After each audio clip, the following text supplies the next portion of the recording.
안녕하세요. 예, 자주 뵙는 것 같은 느낌이 드네요. 자, 5페이지 펴도록 하겠습니다. 그 전에 여기에 이 변호사 시험이 앞에 언급이 안 돼 있는데 실제 지문의 50% 이상은 변호사 시험 기출 지문들이거든요. 근데 제가 앞에서 오전 강의에서도 말씀드렸듯이 변호사 시험 강의를 한다는 생각을 안 하고 쓰게 된 책입니다. 그러니까 변호사 시험이 요즘 다른 국가직 시험도 전부 다 변호사 시험, 기출 시험 들어가신 분들로 바뀌어 버렸어요. 그래서 다른 공무원 시험들도 변호사 시험하고 비슷합니다. 심지어는 어떤 시험은 변호사 시험보다 선택형이 더 어려운 시험도 있고요. 그래서 일단 그게 안 들어가 있는데 대부분은 여기에 들어가 있고 5페이지 먼저 보겠습니다. 구속 집행정지 결정에 대해서는 즉시항고할 수 있다라고 하는데 보석 허가 결정 331조 단서에 어떤 종국재판 선고 시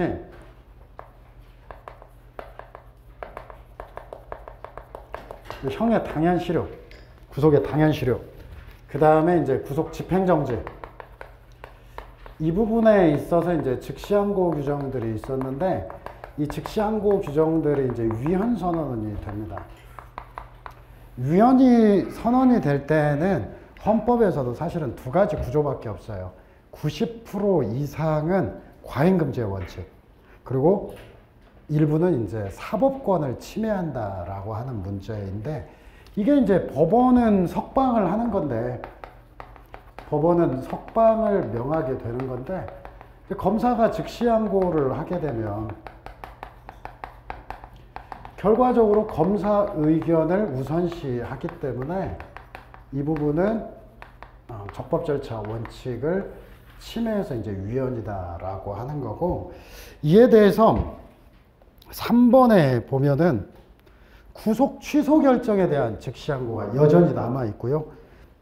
이게 요즘에도 출제가 되고 있습니다. 집행정지에 대해서는 즉시항고가 안 되는데 구속 취소에 대해서는 즉시항고가 된다 하는데 사실은 구속 취소를 인정한 사례가 두 가지밖에 없어요. 지금까지.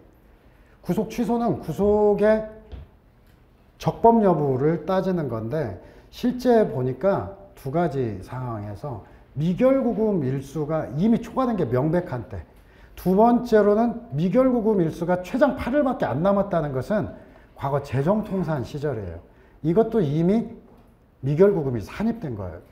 그 미결구금이 초과된 상태예요.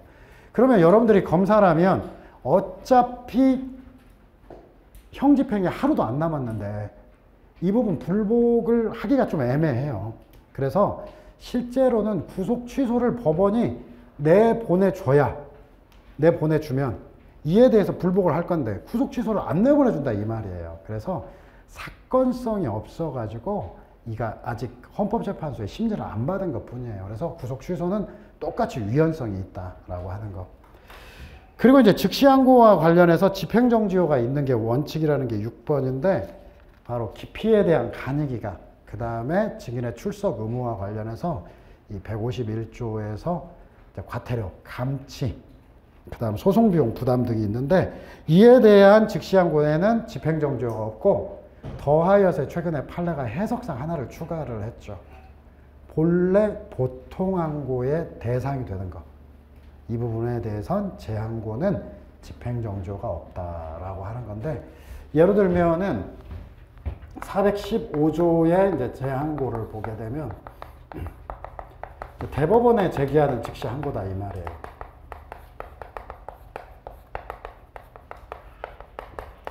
이 대법원에 제기하는 즉시항고로서 이 재항고는 과연 집행정지효가 있을 것이냐 없을 것이냐 논란이 있을 수밖에 없어요. 그런데 우리 판례는 원래 이게 1심 결정이라든지 원심 결정이라고 하면은 보석 허가 결정, 즉시항고가 위헌이니까 위헌이지만 403조 2항에 따라서 보통항고는 되거든요. 그러면 이제 1심에서 보통항고를 해줬다. 1심에서 보석을 허가했다. 이에 대해서는 불복을 하게 되면 어떻게 이제 보통항고를 통해서 집행정지 없는 보통항고를 통해서 항고심에서 결정을 내립니다. 그런데 2심에서 최초로 보석 허가를 했다. 혹은 이 항고심 결정에 대해서 불복하려면 대법원으로 가야 된다. 이것도 재항고로서 대법원 방향이면 무조건 즉시항고예요. 재항고가 되고. 2심에서 최초 보석을 허가해도 얘는 두 번 한 게 아니라 한 방에 대법원에 재항고로 가는 거예요. 그래서 이제 본질을 따지게 된 거예요. 처음부터 즉시항고 대상이었던 것은 재항고도 집행정지가 있지만 원래는 보통항고의 대상이었던 거. 이에 대한 재항고에 대해서는 집행정지가 없다라고 하는 거. 본래 보통항고 대상인 것을 재항고하는 것. 집행정지가 없다. 그러니까 재항고 415조 한번 펴보겠습니다. 법전 415조.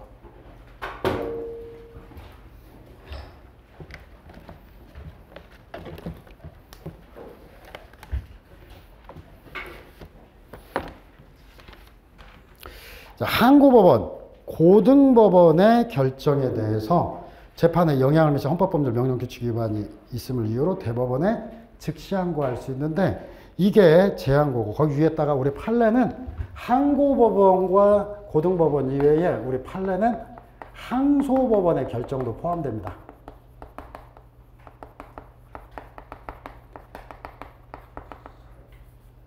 즉 예로 들면 지방법원 항소부에서 최초로 보석허가 결정을 내렸다. 이런 부분에도 대법원으로 바로 갈 수 있다라고 하는 거예요. 또 재항고고.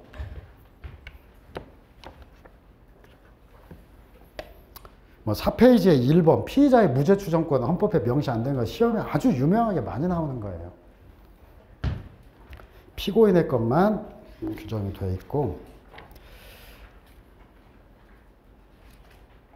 그다음 7페이지에 가서 이제 구속사건에 대해서 법원이 구속기간 내에 재판을 하면 되는 것이고 구속기간 만기 25일을 앞두고 1회 공판이 있었다 해서도 신속한 재판을 받을 권리를 침해한 것으로 볼 수 없다라고 했는데 기간에 대한 문제, 신속한 재판에 대한 문제와 관련해서 그 자체를 이유로 위법을 선언한 사례가 없습니다. 그래서 뭐 거기 예에 있는 거 뭐 쌍방 항소 1심 선고 형기가 경과 후 2심이 개정되었든 2번은 이제 기피에 대한 간이기각 결정이라든지 구속사건과 관련해서 구속기간 만기를 25일 앞두고 한 거 전부 다 위헌위법을 인정한 사례가 없는데 오히려 4번으로 이것도 주된 이유가 아니에요. 국가보안법상 찬양고무죄와 불고지죄 조문은 지금도 남아있어요. 한정위원 결정이 내려져 있는데 이 부분은 적법 절차 나아가 신속한 재판을 받을 권리도 침해한다. 두 번째, 예전에는 검사가 그러니까 기본적으로 항소를 제기했다. 그러면 검사가 소송 기록을 항소심으로 송부하기로 했는데 그 기간 중에 열람능사를 못해요. 1심에서 유죄를 받았는데 왜 유죄를 받았는지 정확히 몰라요. 이에 대해서 우리 판례는 당사자 대등의 원칙을 침해하고 나아가 신속한 재판도 침해한다라고 한 걸 두 개 찾아볼 수 있을 뿐입니다. 자, 그 다음에 8페이지에 8번 면책특권에 해당하는 경우는 재판권이 없는 때 실제 이제 327조 1호 재판권이 없을 때 327조 2호가 공소제기 절차가 법률 규정에 위반하여 무효인 때와 관련해서 면책특권에 해당하는 사안은 기본적으로 재판권은 있는데 공소제기만 저지된다는 거예요. 우리 판례가. 그래서 327조 1호가 아니라 2호인데 이제 이 2와 관련해서 나오는 것은 두 가지입니다. 여기 하나하고 친고죄의 고소 취소와 관련해서 적법한 고소가 있고 나서 동시에 이제 1심 선고 전에 이제 고소 취소 이것만 327조 5호입니다. 지금까지 기출로 한 3번 나왔어요. 그러면은 적법한 고소가 있고 이에 대해서 고소 취소가 있을 때만 5호의 공소기각 판결이다. 그런데 이제 친고죄인데 고소가 없다든지 혹은 고소가 무효다. 고소가 무효인 사유는 뭐 기간이 도과했다, 특정이 안 됐다, 재고소이다. 고소 취소 후 재고소이다. 그리고 이제 가장 힘든 게 바로 공소 제기 전에, 고소 후 공소 제기 전에 고소를 취소한 사건. 공소 제기 전에 고소를 취소하면 고소가 없는 경우로 보내집니다. 이럴 때는 327조 2호로 간다. 공소 제기 절차가 법률 규정에 위반하여 무효일 때. 요것만 주의하면 돼요. 나머지는 뭐 1호, 2호, 3호, 4호, 5호, 6호 다 구분해서 물어보지는 않습니다. 기출로 된 사례들만 정리해 봤습니다.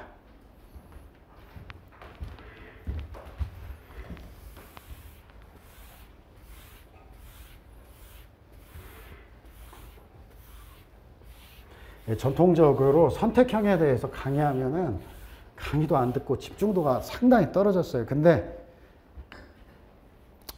제가 변시 예전에 강의하다가 그만두게 된 이유가 진실은 객관식을 잘해야 됩니다. 선택형은 사례형하고도 밀접한 관련이 있고 가장 밀접한 관련이 있는 것은 기록형하고 밀접한 관련이 있어요. 기록형은 찾아내기 시험이에요. 논리적으로 쓸 수가 없어요. 여러분 기록형에 예를 들면 형사 54페이지 시험 나오는데 이걸 사법연수원의 시절에는 참고서적을 다 가져올 수 있어요. 그리고 8시간 줍니다. 그걸 2시간에 어떻게 봅니까? 논리적으로. 그래서 지식이 많아야 찾아낼 수가 있어요. 기록형 영향에는 엄청 있고 선택형에서 평균적으로 70점 이상 넘어가면은 사례형에서 좀 못 봐도 그리고 못 볼 수도 없고요. 시험을 합격하기가 불합격하기가 오히려 더 어려운 그런 실정이에요. 근데 이제 선택형을 너무 무시를 해왔었다가 이제 하다 보니까 다수의 탈락이 누적되고 하니까 선택형이 되게 중요하다는 걸 깨닫게 된 거예요. 그래서 여러분들이 선택형에 관심을 가지고 이렇게 특강을 할 수 있는 것은 매우 좋은 일입니다. 그래서 여러분들이 이걸 완벽하게 좀 하고 9페이지에 9번은 좀 정리를 해야 되는데 지금 정리는 하지 않겠습니다. 여러분들에게 필요한 영역이고요. 자, 10페이지에 넘어가서 이제 당사자 능력과 소송 능력에 대한 얘기가 나오는데 이 10페이지에 있는 내용, 당사자 능력, 소송 능력은 좀 정리를 해야 됩니다. 그래서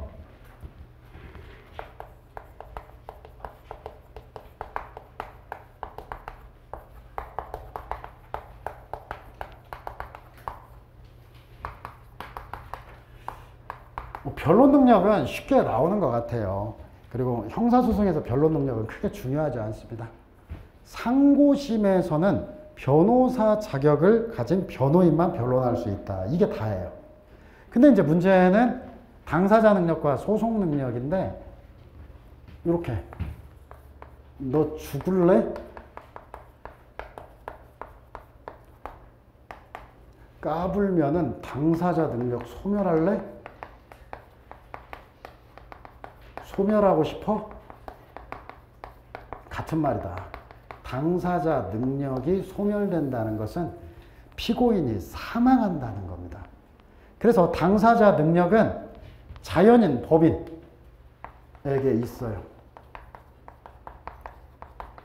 출생에서 사망시까지 법인도 당연히 설립에서 해산시까지. 다만 유명한 판례, 민사에서는 청산사무 종료시까지 법인이 종료하는 거고 법인이 유지되는 거고 형사에서는 바로 이 청산사무 민사법적이 아니라 형사재판 종료시까지 있다. 목취방쥐라는 거예요. 목취방쥐. 이게 당사자 능력에 대한 얘기다. 그래서 개념 됐고 자연인은 아무튼 무조건 가지고 있다. 언제나. 자, 그 다음에 이제 법인도 당사자 능력과 관련해서 이제 일단 됐고요. 밑으로 내려가서 소송 능력. 소송 능력은 유효하게 소송 행위를 할 수 있는 능력이다. 그래서 100% 같은 얘기는 아닌데 의사 능력과 같다. 그래서 이제 민사적인 표현하고 엮이면 행위 무능력자,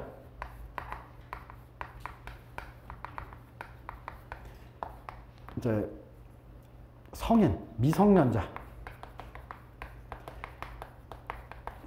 라도 이제 의사 능력이 있다.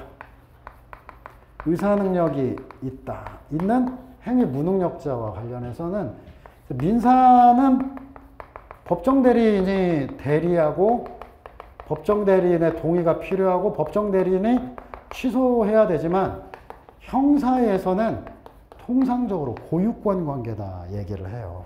형사는 의사 능력 있는 한 단독으로 가능하고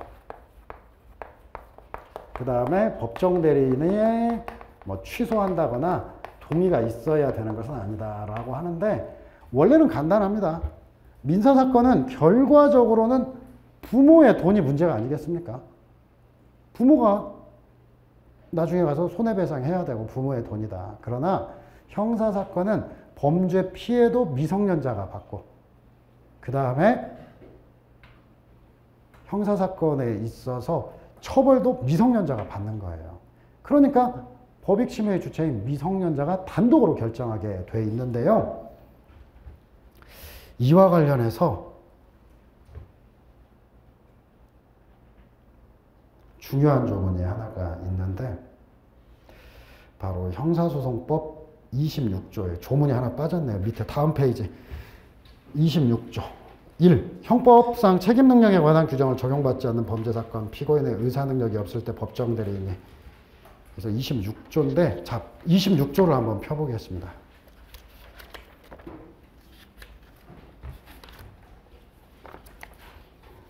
오전반과 오후반에 각 자료로서 이 사례가 하나 들어가 있는데요. 26조에 보면은 의사무능력자와 소송행위에 대리해서 형법 9조 내지 11조 적용을 받지 않는 사건에서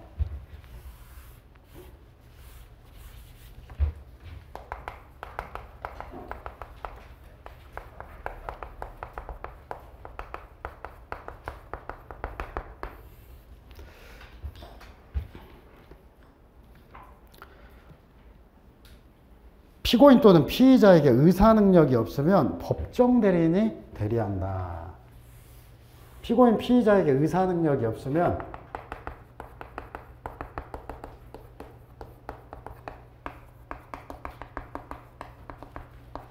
법정 대리인이 대리한다와 관련해서 대표적인 사례로 미성년인 피의자가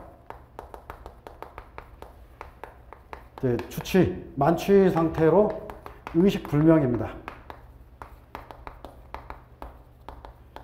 이러한 경우 법정 대리인의 동의로 승낙체열이 가능하냐?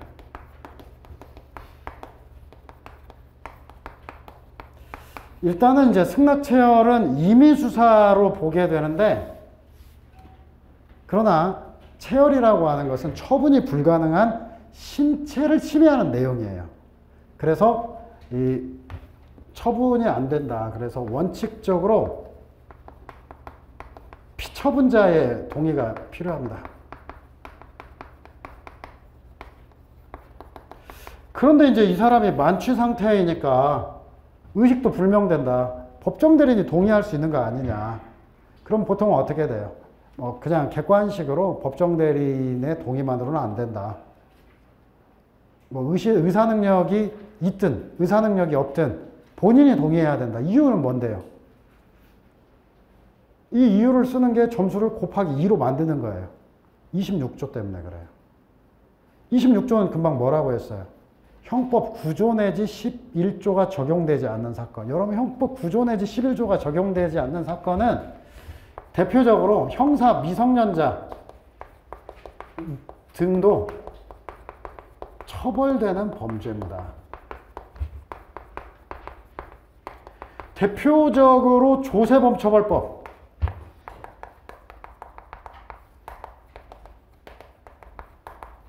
담배사업법을 얘기하잖아요. 담배사업법은 바로 처분이 허락된 재산으로 영업을 하게 되는데 허가 없이 담배를 판매할 수 없다. 형사 미성년도 처벌된다. 여러분들 집에 뭐 재산, 여러분들 개인 재산 2천억씩 없어요? 난 모르겠는데 갑자기 태어났는데 상속받아가지고 2천억 있어가지고 지금 만 14세인데 전과 7범이야. 세금 안 내가지고. 이런 경우들. 바로 이런 경우들에 있어서는 형법 9조 내지 11조가 적용되지 않는 범죄라는 거예요. 이러한 경우에 있어서는 의사능력이 없을 때 법정 대리인이 대리한다. 그러면은 여기 체열, 이 뭐 도로교통법 위반 이런 것들은 애초에 적용이 없다는 거예요. 그래서 법정 대리인의 동의만으로는 대리가 효력이 없는 거예요. 동의만으로는 아무런 효력이 없기 때문에 안 된다. 이렇게 얘기를 하고 있습니다.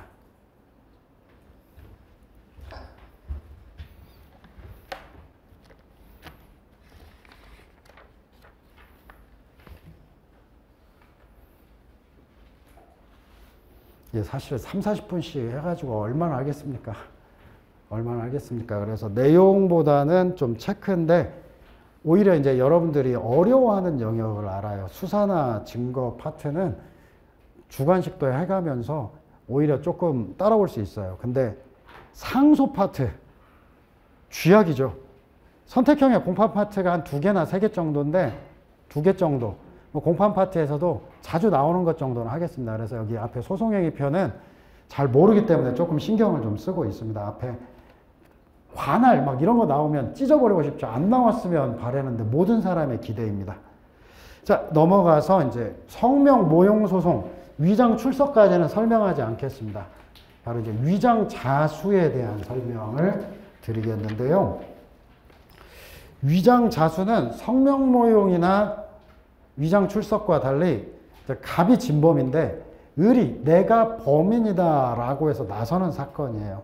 그래서 위장 자수는 공소장도 을의 이름으로 검사도 을이 진범이라고 생각하고 을이 출석했기 때문에 이설 없습니다. 바로 위장 자수에 있어서는 위장 자수인 을이 실질적 피고인이라고 하는 거. 그리고 이제 논점이 완전히 뒤바뀌어요. 위장 자수와 관련해서 이제 심리 중에 밝혀져도 형사소송법 248조 1항에서 공소는 이제 검사가 피고인으로 지정한 자에게만. 그래서 을의 이름으로 기소가 된 이상 갑에게는 공소제기 효력이 없다라고 하는 거. 공소제기 효력이 없으면 재판 효력도 없을 거고요. 자, 그 다음에 이제 공소장 변경. 공소장 변경은 공소사실과 적용법조를 바꾸는 거. 사람 바꾸는 건 안 돼요. 그 다음에 기판력. 바로 공소는 검사가 피고인으로 지정한 자에게만 미치기 때문에 을로 지정한 이상 을에게만 기판력이 미치고 갑에게는 기판력이 미치지 않는다라고 하는 거예요. 결과적으로 갑은 기존 확정 판결의 기판력을 받지 않기 때문에 새로 기소돼서 처벌할 수 있고, 자, 을은 재심 안 된다. 그래서 여기서는 재심이 안 되는 이유는 증거의 신규성, 고의과실로 증거를 제출하지 않았기 때문에 그 증거에 신규성이 없고, 그 다음 2번 바로 범인도피와 바로 이제 뭐 음주운전, 기판력이 미치지 않는다. 동일성이 없어서. 이제 참고로 여러분들 이제 위장자수를 하거나 이러면 예전에는 죄명을 범인 은닉죄로 쓰기도 하고 범인 도피죄로 쓰기도 하는데 같은 조문에 앞뒤 붙어 있어가지고 요즘 그냥 범인 도피죄라고 더 많이 하는 것 같아요. 대부분. 자, 이 정도 넘기고요. 자, 14페이지 첫 번째. 이런 게 사실 당혹스러워요. 심신상실자는 당사자 능력이 없다. 이런 것들이 당혹스러워요. 좀 긴 지문은 그나마 생각이라도 할 수 있죠. 짧은 지문은 이 안에서 다 선택해야 되니까. 그래서 아까 당사자 능력이 소멸되면 사람이 죽는다라고 얘기를 했어요. 그래서 당사자 능력은 다 있습니다. 거기 유죄 책임 무능력자도 당사자 능력을 가질 수 있고 법인, 형사처벌의 조문이 있으면 당사자 능력이 있고, 당사자 능력은 당사자 능력 소멸,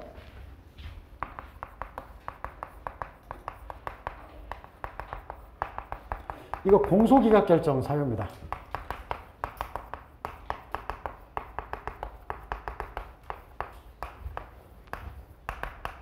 자, 이렇게 형식재판 사유들이 소송조건에 해당합니다. 형사소송에서는 형식재판 사유들이 소송조건에 해당한다.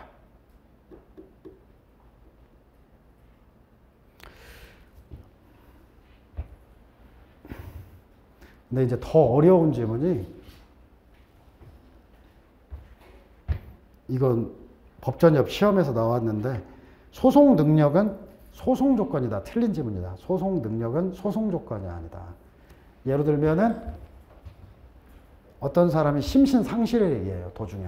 재판 진행 중 심신상실이에요. 예를 들면 얘가 유난히 높군요. 잘 안 보이죠. 갑이 심리 중 심신상실입니다. 자, 이런 상황을 생각을 해보는 거예요. 형식재판으로 끝나면은 소송 조건이에요. 안 하잖아요. 심신상실이면 공판 절차를 정지하는 게 원칙이고, 그 다음은 쓰지 않겠습니다.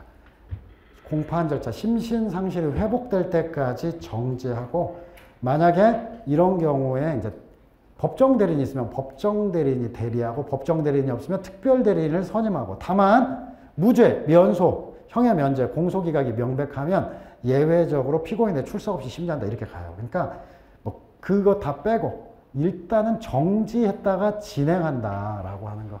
정지 후, 정지하고 회복 후 진행한다. 이걸 보게 되면은 형식 재판을 하지 않으니까 이건 소송 능력이 아니구나. 소송 능력은 기본적으로 소송 조건이 아니구나. 좀 어려운 질문들이에요. 이게 이제 나오면은 거의 운명이 걸려 있어요. 뭐 11번, 12번, 13번 다 봐야 되는 지문들이고요. 14번까지 해서 위장자수에 대한 거, 여기 있는 것은 다 신경 써서 봐야 됩니다. 자, 17페이지 이제 진술거부권과 무죄추정권에 대한 건데, 바로 이제 진술거부권과 관련해서 좀 정리를 해놨어요. 헌법 12조 2항에서 진술거부권 고지가 곧바로 도출되지 않고 입법적 뒷판집. 법률에 규정이 없으면 진술거부권 고지 없어도 좋다라고 하는 거고, 2번에 오히려 이게 좀 많이 나옵니다. 판례는 증언거부권도 진술거부권에서 유리한다고 이렇게 판시를 합니다. 그런데 진술거부권 혹은 증언거부권으로부터 증언거부권의 고지가 곧바로 도출되지 않고 입법적 뒷받침이 마련돼야 된다라고 해서, 국회에서 증언 및 감정법은 유명한 거고, 밑에 민사재판 역시도 증언거부권 고지 의무가 규정되어 있지 않아서 민사재판에서도 증언거부가 고지되지 않아도 위증죄가 성립할 수 있다는 거고. 자, 그 다음에 이제 참고인 진술조서 작성 시 진술거부권 미고지, 추후 피고인으로 기소된 경우, 이게 참고인 진술조서, 그러니까 진술조서 이제 이게 순수한 참고인도 되고 피내사 단계인 경우도 있고 그러는데, 추후 피고인으로 기소되었을 때 뭐 피신조서와 마찬가지다. 이 법리는 뭐 유명한 법리니까요. 그래서 위조 중이면 이미 피의자의 지위를 취득한 경우, 실질적으로 수사가 개시된 경우. 허위의 외국인 투자라는 정황을 포착한 이후 체크합니다. 정황을 포착한 이후.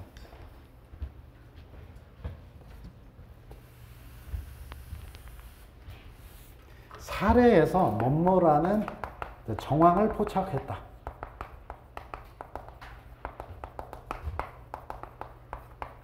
뭐뭐라는 첩보를 토대로 이렇게 나오면은 최소한 주관적 혐의는 인정된다. 이에 대한 약속입니다. 최소한 주관적 혐의는 인정된다. 뭐뭐라는 첩보를 토대로.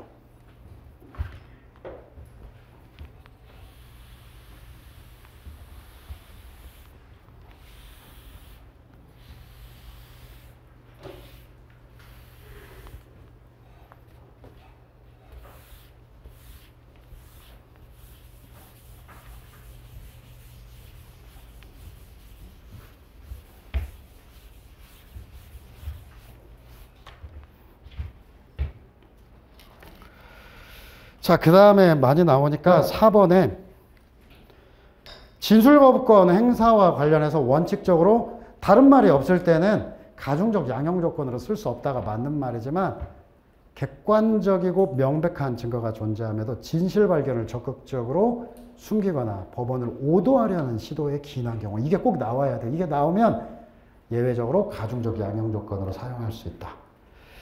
그리고 인정신문 후 1회 고지, 인정신문 전 1회 고지, 공판 절차 갱신하면 갈아엎고 처음부터거든요. 다시 고지해야 되고 진술거부권을 고지하지 않은 경우 임의성이 인정되는 경우라도 이게 대한민국을 바꾼 13대 판결 중에 하나예요. 바로 자백, 진술의 임의성과 관련해서는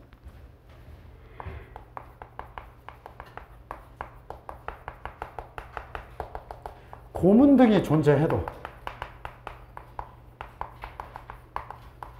임의성이 있으면 진술 내지 자백에 임의성이 있으면 증거로 쓴다. 이 표현은 뭐 자백이 진실하면 자백이 고문 등과 무관하면 증거로 쓴다. 이게 바로 이른바 인과관계 필요설의 입장인데 여기를 이제 표현을 바꾸면 임의성 의심 사유가 존재한다 하더라도 임의성 의심 사유와 자백 사이에 인과관계 없음이 명백하면 자백은 임의성이 있다. 이 표현이 고문 등이 존재해도 이런 사유가 있으면 증거를 할 수 있다. 심지어는 2009년 이른바 수원역 노숙녀 사건에서도 노숙자 살해 사건에서도 이렇게 그대로 나왔는데요. 근데 진술거부권이 뭐길래 진술거부권이 고지되지 않았다. 그러면 임의성 여부를 불문하고 증거 능력을 배제한다라고 하는 거예요. 관련해서 시험에 많이 나오니까 뭐 임의성 인정 여부를 불문한다. 자, 이제 19페이지 뭐 진술거부권에 대한 지문들을 여러분들이 손쉽게 보실 수 있을 거라고 생각을 하고요.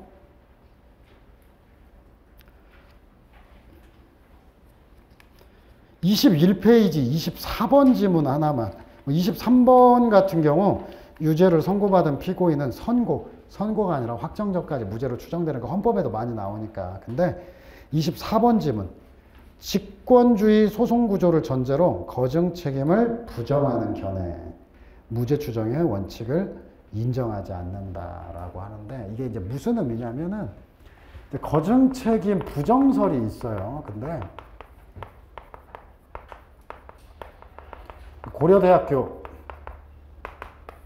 배종대 이상돈 정승환 교수님이 저가 유일하게 지금 거증책임 부정설을 취하고 있는데 거증책임 부정설이라고 하는 것은 아니 헌법 27조 사항에 비추어서 이 무죄 추정권에 비추어서 검사가 입증하는 것은 당연하다. 그런데 왜 자꾸 거증책임 그러느냐. 거증책임을 언급하면 결과적으로 거증책임이 전환되는 경우가 해석상 늘어나고 아예 말도 마세요. 이런 뜻이에요. 너무 명백하니까 거증책임이라는 이야기를 무죄 추정에 역행하는 거증책임이라는 말을 하지도 말자라는 얘기예요. 그러면 이 견해는 무죄 추정을 인정하지 않는 게 아니라 무죄 추정권을 더 강조하는 견해입니다. 견해 자체가요.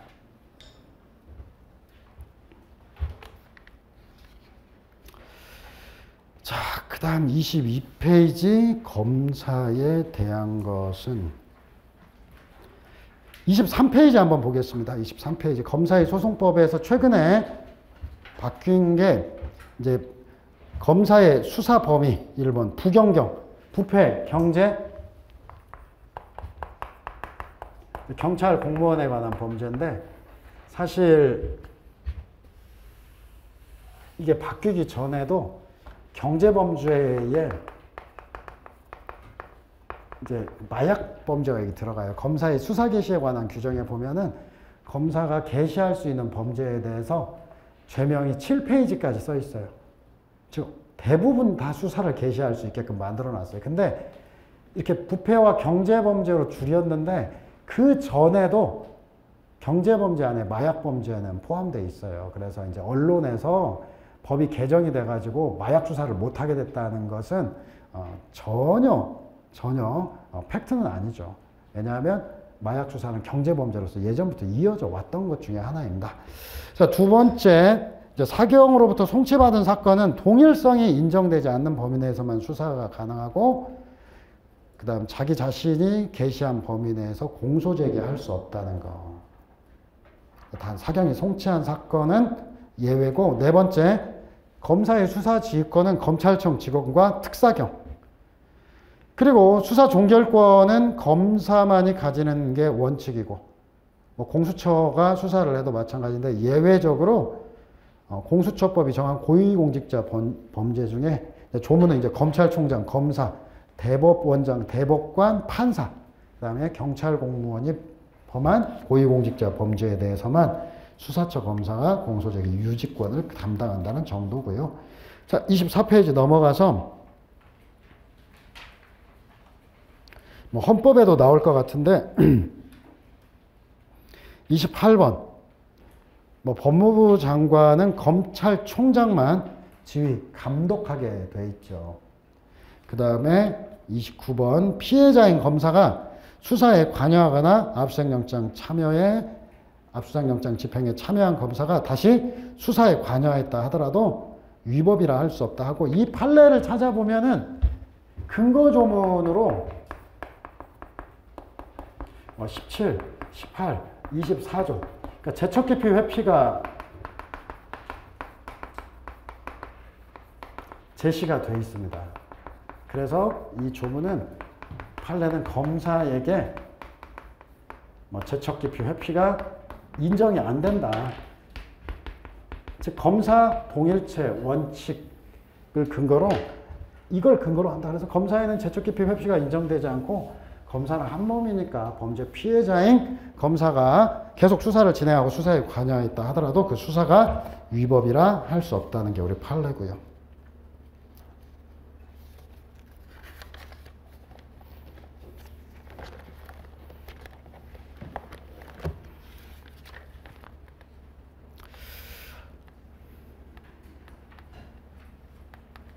(26페이지)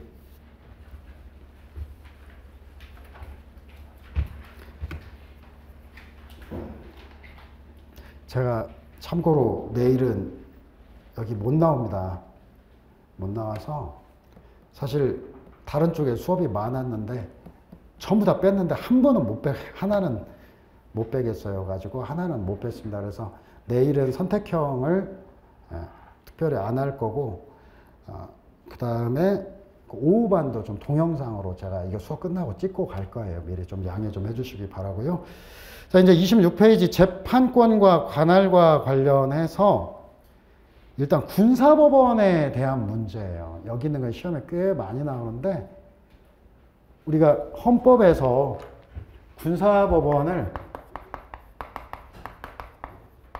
특별법원이라고 얘기를 하잖아요. 재판권의 문제에 해당한다라고 하는 건데, 희한하게 그래서 거기에 성질, 불비시 효과, 양자의 관계 이렇게 얘기하는데, 2번 군사법원, 특별법원, 군사법원이냐 일반법원이냐는 재판권의 문제이다. 그래서 민간인이냐 군인이냐 입적 혹은 제적 엄격한 증명의 대상이다 했는데, 입대 제대 왜 입적 제적 표현을 쓰냐면은 계엄 하에도 군사재판이 진행이 되죠. 그래서 70년대 판례의 대부분은 군사재판이에요.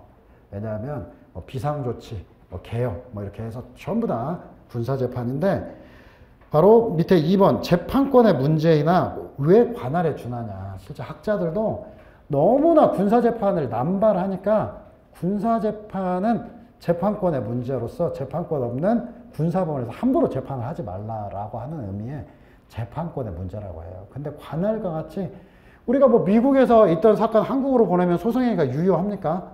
말이 안 되잖아요. 근데 사실은 관할처럼 취급해서, 자, 거기 민간인이 군에 입적하면 군사법원에 필요적 이송하고, 제적하면 일반법원에. 4번에 보면 이렇게 군사법원에서 이 소송행위는 이송 후 일반법원에도 그대로 유효하게 돼 있다라고 하는 거. 5번은 꽤 많이 나옵니다. 군사법원에서 유죄가 확정된 후 군에서 제적했다. 계엄이 해제됐어요. 대응하는 일반 법원의 재심, 재판권 내지는 관할권이 있고, 그리고 과거에 군 의문사 진상규명위원회에서 재심 개시 결정을 내리거든요. 이 재판권 없는 군사법원에서 내린 재심 개시 결정도 이송 후에 일반 법원에 그대로 효력이 있고요. 마지막에 일반 형법사건과 군 형법사건 경합법이면 일반 법원과 군사법원에 각각 재판권이 있다라고 하는 점. 자, 27페이지. 재판의 형식과 관련해서 파기환송과 파기이송 이 두 가지는 확실하게 암기를 해둬야 돼요. 일단은 시험에도 많이 나오고요. 뭐 상고심은 파기환송, 이송이 원칙인데 그 부분 잘 안 나오고, 항소심은 파기, 자판이 원칙이다.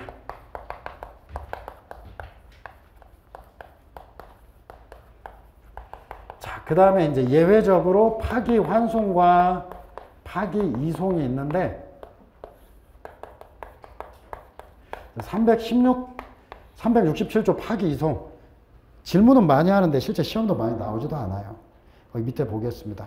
관할 인정이 위법 없이 파기 이송 판결.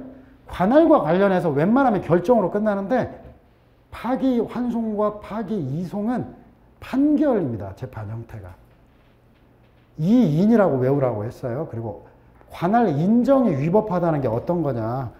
단독 판사가 합의부 관할 사건인데 단독 판사가 관할을 인정해서 실체 판결을 해버린다 이거예요. 그러면 이걸 보고 단독 판사가 합의부 사건을 관할을 인정했네? 관할 인정이 위법.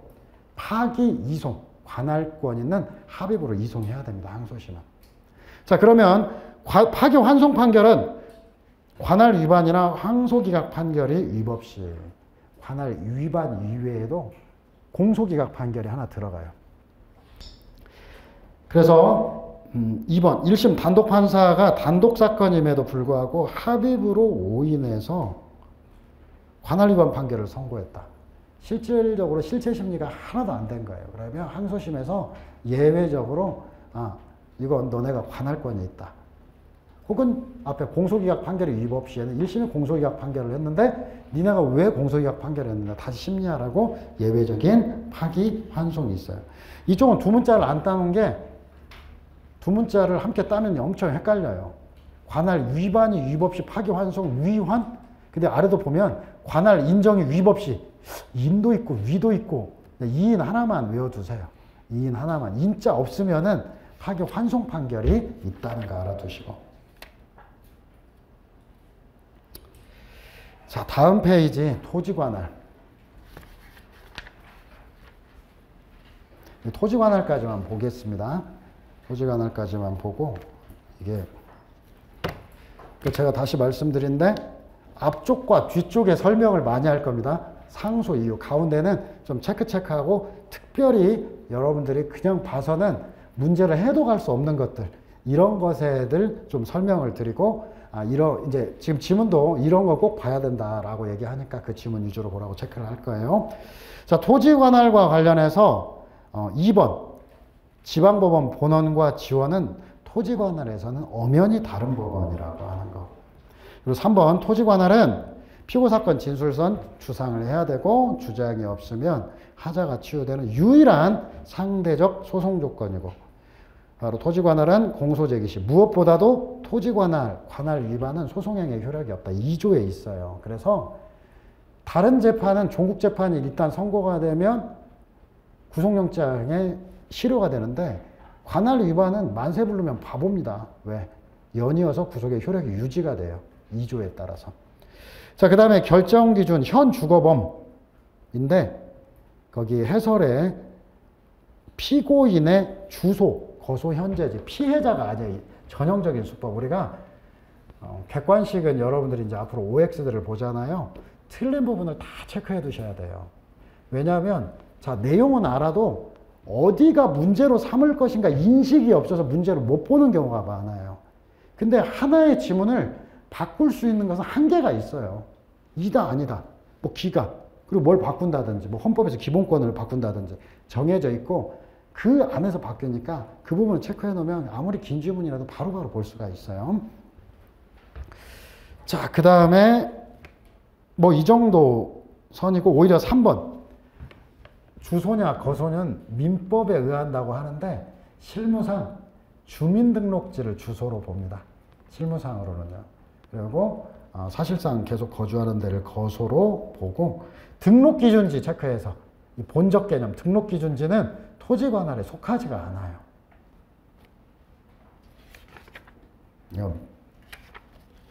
아무리 처음에 천천히 한다고 해도 마음은 편치 않네요. 마음은 편치 않아요. 내 마음이 편치 않아요. 앞으로 어떻게 감당해야 될까? 마음이 편치 않는데 일단 여기까지 오늘 보겠습니다. 예, 감사합니다.